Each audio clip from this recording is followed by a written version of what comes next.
What a day it has been. We have done so much of this. Okay, and I didn't film it. I know, we were just working. All three of us were in here, and I just forgot. But look, it's so much. We gotta deal with that side, but don't worry about that. Everything else, wonderful. And well, here we are at another day. I think I told you yesterday we finished most of the ceiling. We gotta finish some more of it. Right now, me and Pops are gonna finish putting internet cables in the upstairs, and we gotta fix the wall that's over the stairs because it's not sturdy enough. So that's what we're working on right now. So we gotta put this beam on top of here. So we're gonna do that.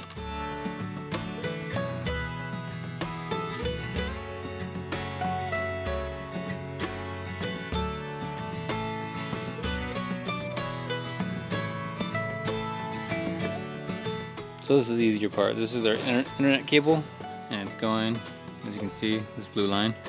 It's gonna go over to this box over here. This is where all of our internet is. So we're running that cable along the wall, and then we're gonna have one more box right here that comes up and over. Okay, done with that. Moving on to this light. So over here, we're gonna have a security light. So we're gonna punch it out through here to the sheet metal to outside, and mount a light there. Then I'll have a switch right here. Tink, tink, tink. And I can look out the window and see who's there.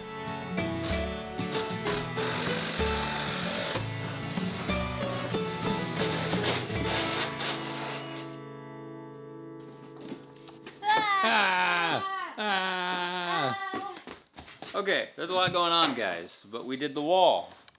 As you can tell, we did a lot of the wall. It's even over there. So, we're making good progress. Did not film a lot. Obviously, got a haircut. We got more work to do, obviously. Let's go.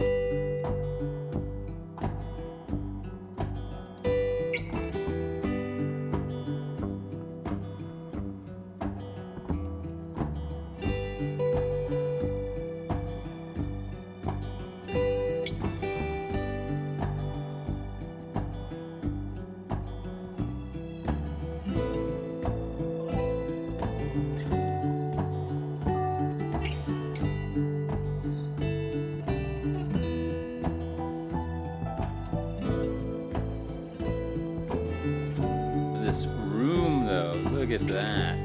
This wall, that wall, the ceiling. Yes! Well, here we are, again. At home with more drywall, look at that! Bam! Bam! Yeah. We're getting somewhere. We are really getting somewhere. We had some snags. The corner over here is totally wrong. We figured out that whoever built this house initially did not do a very good job on the outside walls, so they're all not straight, and that's whatnot. It is what it is, but we fixed it, and we got it working, so we've come a long way today, though. Well, since I got you for the next couple minutes here, I'm going to show you a bunch of time lapses from the last 2 weeks of all the work that we have done, and I might as well tell you that story that I mentioned in my last YouTube video. Our story takes place about 4 weeks ago now. So when we were in South Dakota, we were doing evangelistic series. So we did one in Southern California, and then we immediately went to South Dakota. And I got a concerning phone call from my father-in-law. He's the one here working with me and putting up the drywall. And he told me that Friday night we had this terrible windstorm. And this windstorm started to topple some of the trees. It took out one of his trees, one of his favorite trees down by the garden. But he said, we have at least 2 trees that are leaning into your house, and the roots are being uppulled right now. And I don't know how long it's gonna last. I don't know, how long it's gonna be able to stand up, but we need somebody to get out here now, or this thing's gonna go right in the middle of your barn, and you're gonna lose all the progress that you have on that house and have to pretty much start all over. So I was just like overwhelmed with a sense of dread, because put yourself in my shoes. What do? I'm thousands of miles away. What can I do from where I'm at? Like almost nothing. So I got that phone call like the middle of Sabbath, like 2 o'clock in the afternoon. And as the sun went down, as Sunday rolled around, nobody's gonna answer, or no one's working because it's Sunday. So I had to wait till at least Monday to start calling people. And I did. I called every person I could that I found online. I went through our local cities, recommendations. I went through the yellow pages, And phone call after phone call, I would get people who were just like, yeah, we're too busy. We can't get out there till at least 2 weeks. I called some people that were just like, well, we're retired. You don't even do that anymore. I'm surprised you even found this number. And everywhere I turned, everywhere I looked, there was like no solution to the problem. And that quite honestly was a terrible feeling, to have literally no control. But get this. That very same day, all right, at relatively the same time, I'm not sure, around that 2 o'clock, 4 o'clock like time window, a church member decided to give something to the evangelist. And we thought nothing of it. When we got home, we figured out that he gave us ginger and lemon and honey to make teas with. And so we threw it in the refrigerator and think about it. And the day after, right, so after Monday, after I called everybody, after I was searching everywhere, trying to do everything I could to get somebody out here with chainsaws to cut these trees down so they don't fall in my house, we decided to make some tea. So that Tuesday afternoon, we pulled everything out, and we found that there was an envelope at the bottom of the bag. And enclosed in this envelope was a donation for both of our ministries, one for the evangelist and the one for me and Laura.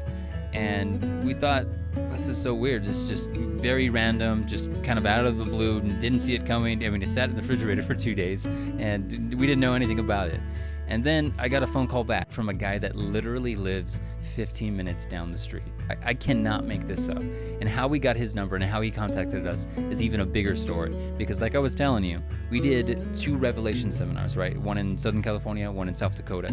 Well, while we were in Southern California, in Mount Shasta, me and Laura did a weekday concert in Redding, California, which is like 2.5 hours away, so we decided to stay the night.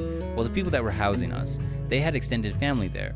And this extended family was also Bible workers. So they were there to do Bible working for another series in that local area. But we get to talking and we find out that he actually took piano lessons from Laura's mom way back in the day.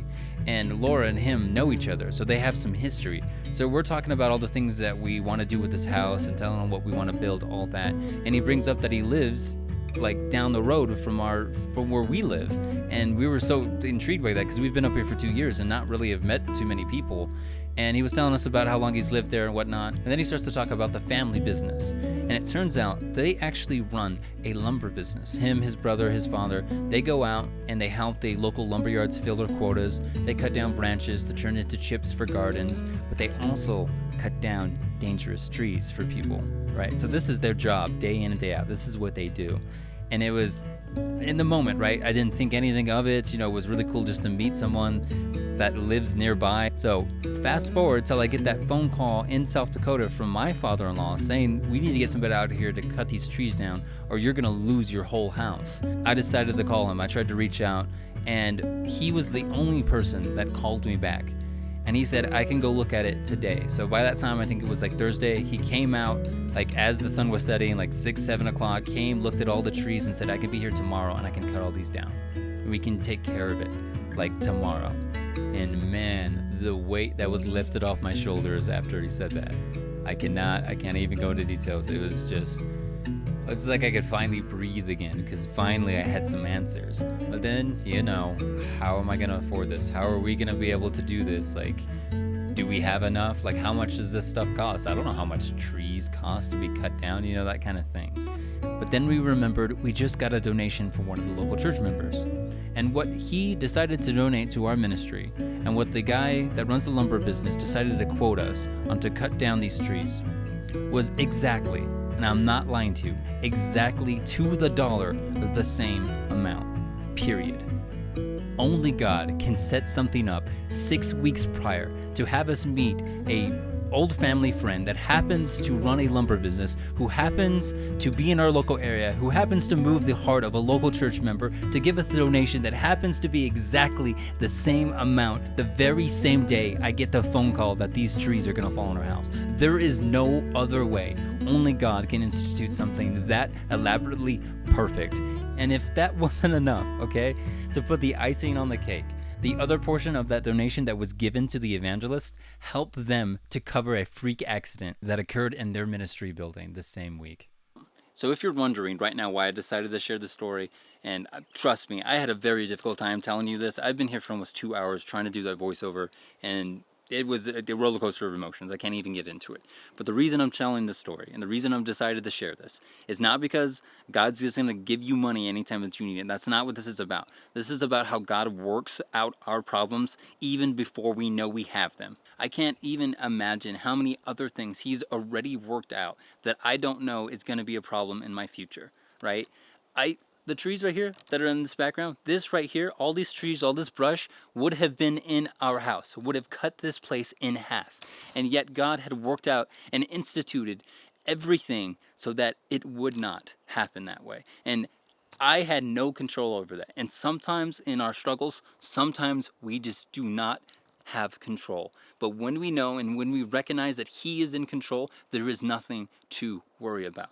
And that's not to say, and I know I'm having a hard time even finding words to explain this, but things that we don't know, things that seemingly seem impossible, if we just wait on a little longer, He will reveal it to us. If we just cling to Him a little closer, we will know. We can see the big plan.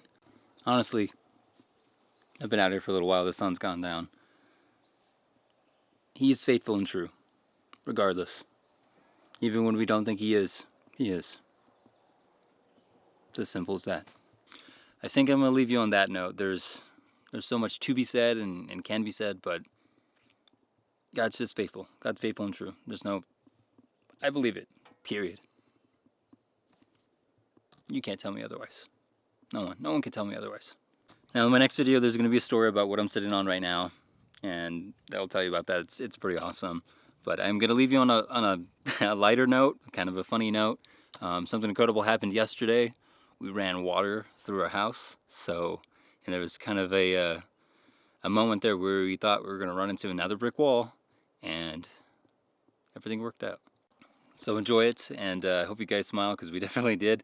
And yeah, the next video will probably be a little bit lighter, or maybe not. Maybe it'll be just another roller coaster of emotions, and I can do this every single video. Who knows? All right, I'll see you guys later. Okay, you guys ready? Paul? Yeah. If you hear me yelling, turn it off, okay? Alright. Okay, let me think. Okay, I got water at the washing machine, the cold. And I'm pulling the cartridge out of the mixer. I want to know why there's no water coming out of either of the mixers. Here it is. Go ahead. Not all the way though. There you go. Just like that. A little more. Okay, lower. Lower down a little. Whoa, whoa, whoa, whoa, whoa, whoa, whoa, whoa, whoa, whoa, whoa. Okay. Okay, turn it off. All right. It was an airlock. Yeah, I think we just got an airlock. That's all. That's what's going on here.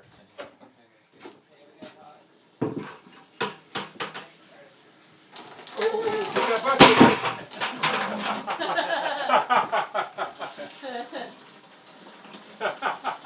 Never tried to move so fast in my life. That was great. Woo! I couldn't grab it. That's the good stuff, you guys. I That's couldn't the grab good it. stuff.